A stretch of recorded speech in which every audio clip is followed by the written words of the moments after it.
Здравствуйте, друзья! Как в СССР снимали плагиат?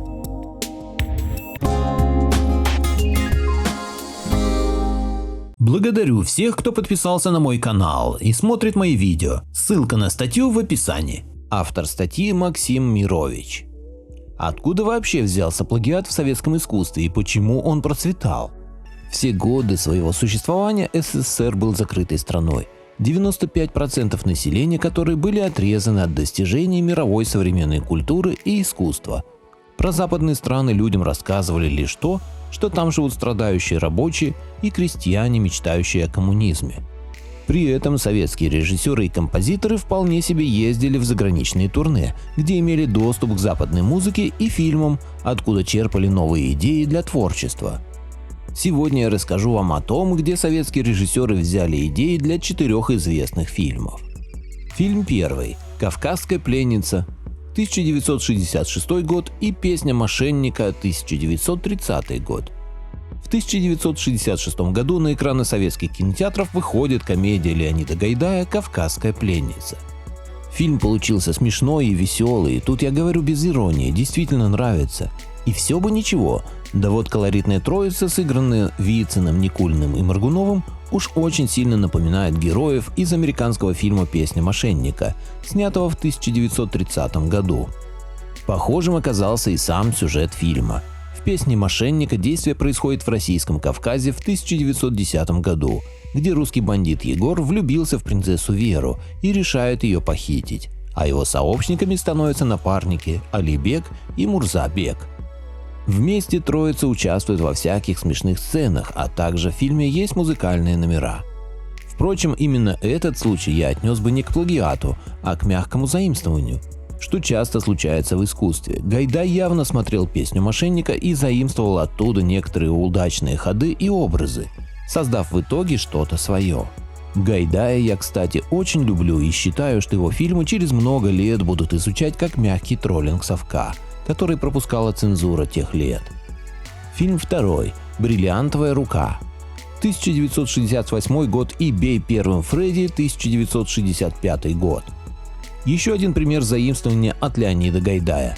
Датский фильм был снят на 3 года раньше, чем «Бриллиантовая рука», и рассказывает о веселых приключениях мужчины, сошедшего с корабля и схваченного шпионской группировкой, что приняли его за тайного агента. На самом деле главный герой просто продавец развлекательных игрушек, с помощью которых он дурачит шпионов. Некоторые сюжетные линии фильма «Бей первым, Фредди» сильно перекликаются с гайдаевскими. Корабль, бандиты, простак, певичка, бандит по имени Колик, у Гайдая Лёлик, фразы вроде «шеф будет недоволен», забавные игрушки вроде чертика из табакерки у Никулина, драка в гараже в конце и так далее. Тут скорее тоже не совсем плагиат, но заимствований у Гайдая весьма много, даже некоторые сцены похожи.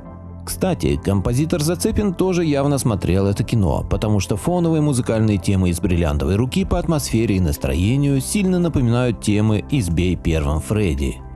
Фильм третий – «Собачье сердце» 1975 года и «Собачье сердце» 1987 года. Второй фильм в заголовке, конечно же, всем известный фильм Бортко, ставший киноклассикой и растащенный на гифки и мемы с профессором Преображенским и Шариковым. Мало кто знает, что местами экранизация сильно напоминает более раннее кино, совместную итальяно-немецкую экранизацию «Собачьего сердца», снятую в 1975 году. Премьера прошла в 1976. Некоторые мизансцены в своем фильме Бортко позаимствовал у «Собачьего сердца» 1975 года. Похожее цветовое решение кино. Бортковская черно-белая сепия сильно напоминает коричневатую гамму итальяно-немецкого фильма.